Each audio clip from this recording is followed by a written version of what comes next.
So today, to help us kind of drive this point home when it comes to religion being bullshit, we have our guest George Carlin today, and I'd like to give a shout out to George Carlin. Rest in peace, my brother.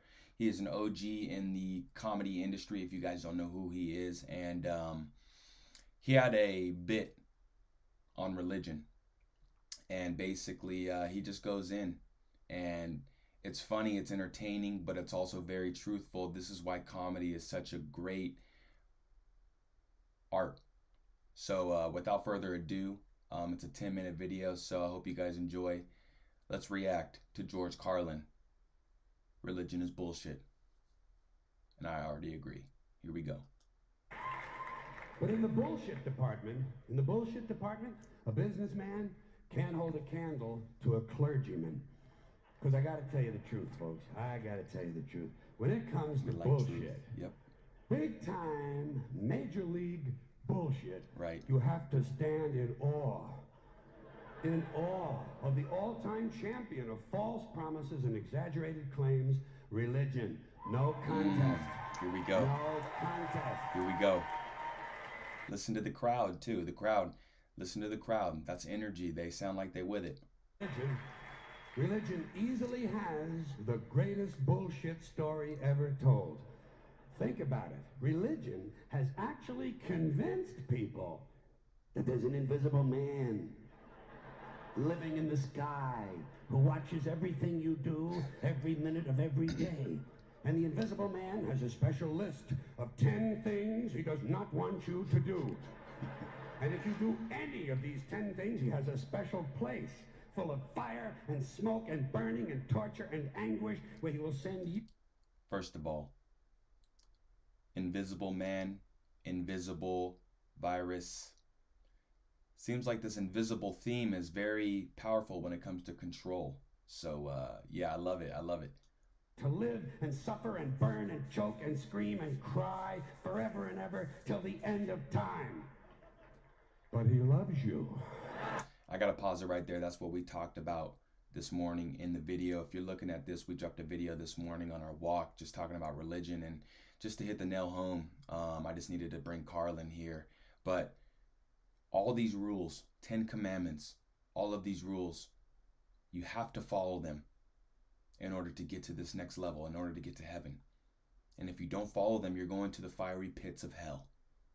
And then he says, by the way, I still love you. You're my child. Get the front door closed. The crowd loves it. He loves you. He loves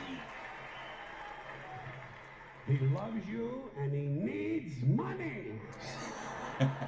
He always needs money. Always needs money. He's all powerful, all perfect, all knowing, and all wise. Somehow, just can't handle money. You see that, right? That's perfect. At church, they're always asking for money every day. They do it twice. Some churches do it 3 times. Why are you asking for money if you're God? That's a great point. Religion takes in billions of dollars. They pay no taxes, and they always need a little more. Now, you talk about a good bullshit story. Holy shit. I'm telling you.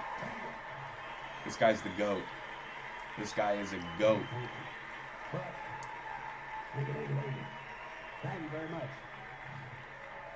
But I want you to know something. This is sincere. I want you to know, when it comes to believing in God, I really tried. I really tried. I tried to believe that there is a God who created each of us in his own image and likeness, loves us very much, and keeps a close eye on things. I really tried to believe that, but I gotta tell you, the longer you live, the more you look around, the more you realize something is fucked up. Something is wrong here. War, disease, death, destruction, hunger, filth, poverty, torture, crime, corruption, and the ice-capades. Come on. If we got this Bible out here, we got all these churches, we're giving all these churches money. Why is it getting worse? Not in my world. I mean, my world's beautiful. I'm over here, and my mind is a utopia. That's one of the affirmations I got going on right now, okay? But really, though, if we got all this praise, and if God is really What's going on? Hmm? What's going on with all these priests too, with all the altar boys? We ain't even there yet. He probably gonna get there. Something is definitely wrong. This is not good work. If this is the best God can do, I am not impressed. Results like these do not belong on the resume of a supreme being. This is the kind of shit you'd expect from an office temp with a bad attitude. Straight up. And just between you and me, in any decently run universe, this guy would have been out on his all-powerful ass a long time ago. And by the way, I say this guy because I firmly believe, looking at these results, that if there is a God, it has to be a man. No woman could or would ever fuck things up like this. Come on. What did we say this morning? Come on. Come on. Come on. Fine. God is a man. He sucks. He sucks. Your God in the Bible, he sucks. Because come on, God is not just no man. When the woman creates the baby in her womb, you're telling me that God's the man? Come on now. Look, I'm not sexist. I'm not biased. I just call it out as it is, baby. I don't mess that up. I messed it up. Let me just keep going. Okay? You got to keep it real, though. You got to keep it real. God, if there is, I think most reasonable people might agree that he's at least incompetent and maybe, just maybe, doesn't give a shit. Doesn't give a shit, which I admire in a person and which would explain a lot of these bad results. So rather than be just another mindless religious robot, mindlessly and aimlessly and blindly believing that all of this is in the hands of some spooky, incompetent father figure who doesn't give a shit, I decided to look around for something else to worship, something I could really count on. What's and that? Immediately, I thought of the sun. Happened like that. Overnight, I became a sun worshiper. Well, not overnight. You can't see the sun at night. First thing the next morning, I became a sun worshiper. Several reasons. First of all, I can see the sun, okay? Unlike some other gods I could mention, I can actually see the sun. I'm big on that. If I can see something, I don't know, kind of helps the credibility. Or if I can feel it. Or if I can feel something. Right?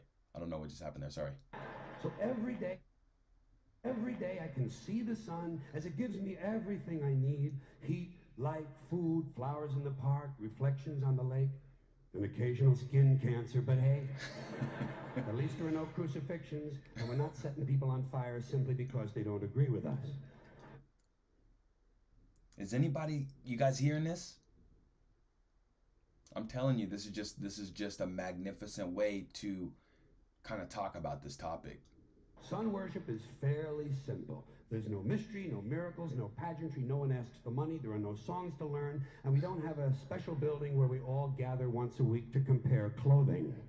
And the best thing about the sun, it never tells me I'm unworthy. It doesn't tell me I'm a bad person who needs to be saved. Hadn't said an unkind word. Treats me fine. So, isn't that the funniest thing? How a lot of people in religion, they think that if you don't believe in what they believe, that you're doomed. Now, what kind of egotistical, self-centered mindset is that? Hey, I believe in something. And if you don't believe in it, not only are you wrong, but you're going to hell. Okay? So before you die, you need to repent and believe and give your heart and your mind to Jesus Christ. I'm sorry, what was your name? Oh, okay, goodbye. Like, what? That's crazy. That sounds crazy to me. Okay, we're going to let all these people live here on earth. We're going to let people live here on earth. We're going to let you do your thing. We're going to give you free will. We're going to give you free will, but you need to listen to me. That will doesn't feel so free. I worship the sun, but I don't pray to the sun. Know why? I wouldn't presume on our friendship. It's not polite. I've often thought people treat God rather rudely, don't you? Asking trillions and trillions of prayers every day, asking and pleading and begging for favors. Do this, give me that, I need a new car, I want a better job. And most of this praying takes place on Sunday, his day off. It's not nice, and it's no way to treat a friend. But people do pray, and they pray for a lot of different things. You know, your sister needs an operation on her crotch. Your brother was arrested for defecating in a mall. I'm telling you. But most of all, you'd really like to fuck that hot little redhead down at the convenience store. You know, the one with the eye patch and the club foot, huh? Can you pray for that? I think you'd have to. And I say, fine, pray for anything you want. Pray for anything. But what about the divine plan? Remember that? The divine plan. Long time ago, God made a divine plan. Gave it a lot of thought, decided it was a good plan, put it into practice. Right. And for billions and billions of years, the divine plan has been doing just fine. Now you come along and pray for something. Well, suppose the thing you want isn't in God's divine plan. What do you want him to do? Change his plan? Just for you? Doesn't it seem a little arrogant? It's a divine plan. What's the use of being God if every rundown schmuck with a $2 prayer book can come along and fuck up your plans? And here's something else, another problem you might have. Suppose your prayers aren't answered. What do you say? Well, it's God's will. Thy will be done. Fine, but... See, that was one of the first things I was like, hold on, that don't, it's God's will. What happened to free will? What happened to, what? If God's will is that, tell me, how the hell did Hitler get to where the hell he got? How the hell did Hitler, is that God's will? Okay, well, it looks like I can do whatever the hell I want then. If Hitler can do what he wants, then God will, and I can do what I want, damn it. God's will, and he's going to do what he wants to anyway. Why the fuck bother praying in the first place? Seemed like a big waste of time to me. Couldn't you just skip the praying part and go right to his will? It's all very confusing. So to get around a lot of this, I decided to worship the sun. But, as I said, I don't pray to the sun. You know who I pray to? Joe Pesci. Joe Pesci. You know who Joe Pesci is? Joe Pesci. Two reasons. First of all, I think he's a good actor, okay? To me, that counts. Second, he looks like a guy who can get things done. Joe Pesci doesn't... I don't know who Joe Pesci is. I probably do if I see him. In fact... Let me see. In fact, Joe Pesci came through on a couple of things that God was Siri, having trouble who is Joe with. Pesci? For years, I asked God to do something about my noisy neighbor with the barking dog. Joe Pesci straightened that cocksucker out with one visit. It's amazing what you can accomplish with a simple baseball bat. So I've been praying to Joe for about a year now. That's and him, I noticed Joe Pesci. I noticed that all the prayers I used to offer to God and all the prayers I now offer to Joe Pesci are being answered at about the same 50% rate. Half the time I get what I want, half the time I don't. Same as God, 50-50.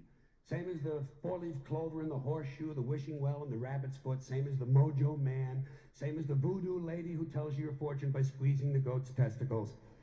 It's all the same, 50-50. So just pick your superstition, sit back, make a wish, and enjoy yourself. And for those of you who look to the Bible for moral lessons and literary qualities, I might suggest a couple of other stories for you.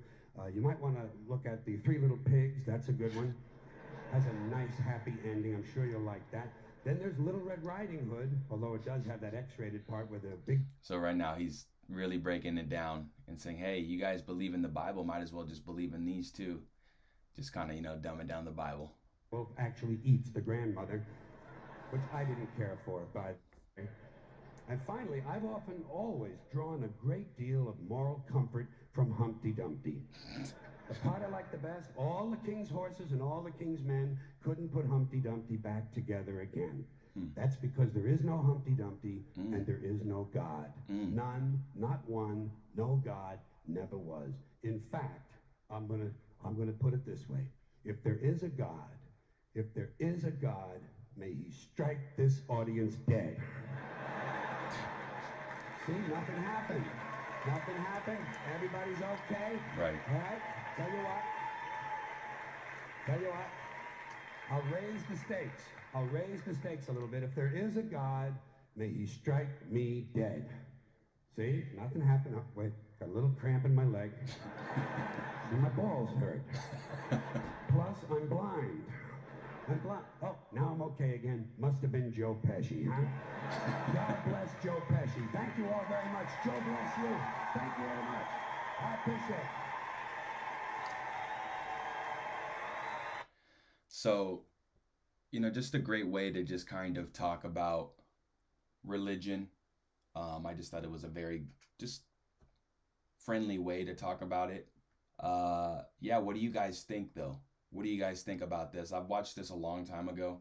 Matter of fact, all of this stuff that we will be talking about on this channel, I've kind of already talked about it with myself on my path these past years, kind of like 2, 3 years ago. But we're going to be resurfacing some topics. So let me know your opinion. What do you think about this whole, first of all, this whole stand up? And then second, what do you think about God and being real?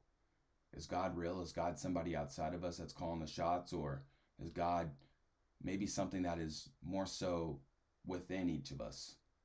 Leave your comments down below. I appreciate you guys for watching this with me. Like this video, because not only does it help this video get out, but it also lets me know that you guys like videos like this. Subscribe to the channel if you like the vibe. Last but not least, hit the notification bell so when I drop videos, you guys get them fresh off the grill. Okay, I appreciate you guys for watching. And again, have a great day. Forever out.